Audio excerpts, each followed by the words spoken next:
In the last few minutes, it's been revealed that Boris Johnson's senior advisor, Dominic Cummings, will make a public statement and take questions later this afternoon.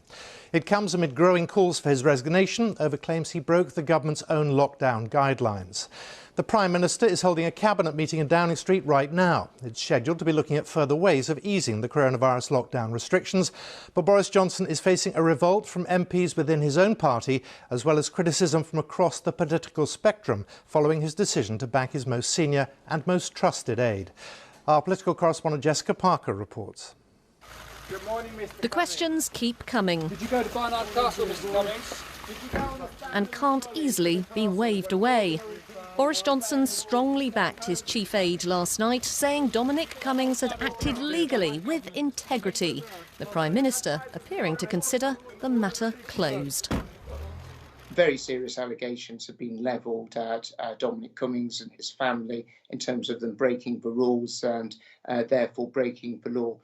Dominic Cummings has set out absolutely clearly and absolutely categorically that, he didn't break the rules and he didn't break the law. This is, the Prime Minister's right to be asking those questions, right to be asking for those assurances.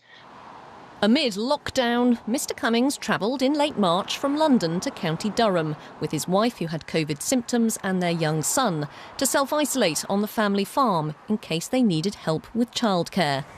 Then was there later a day out, 30 miles down the road at Barnard Castle. Durham's acting police and crime commissioner has requested that the facts be investigated.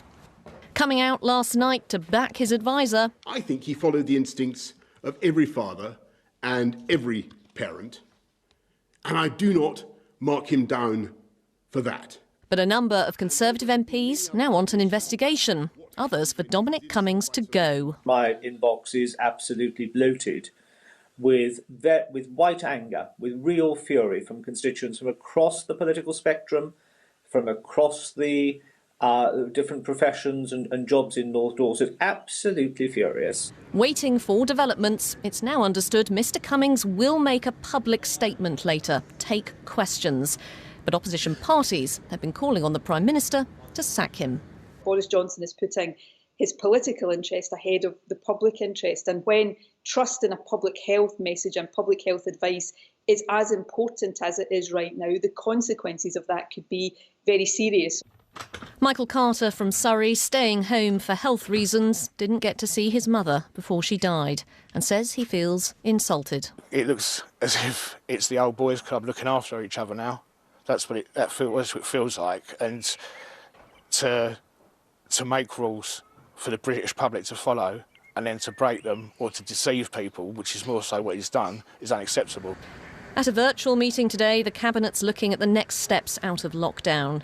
As decisions are made behind this door, public trust, a crucial commodity. Jessica Parker, BBC News. So in a highly unusual step, the Prime Minister's senior advisor Dominic Cummings is going to make a public statement this afternoon. Our chief political correspondent Vicky Young is in Downing Street for us now. And what are we expecting him to say?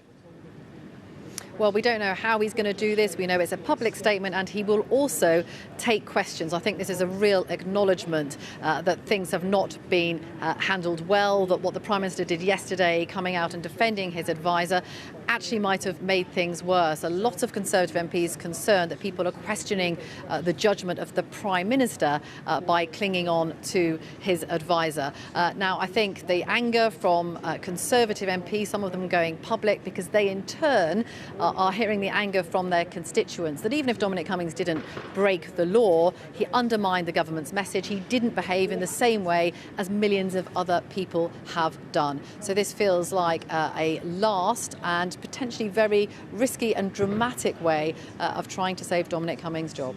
Vicky, thank you very much.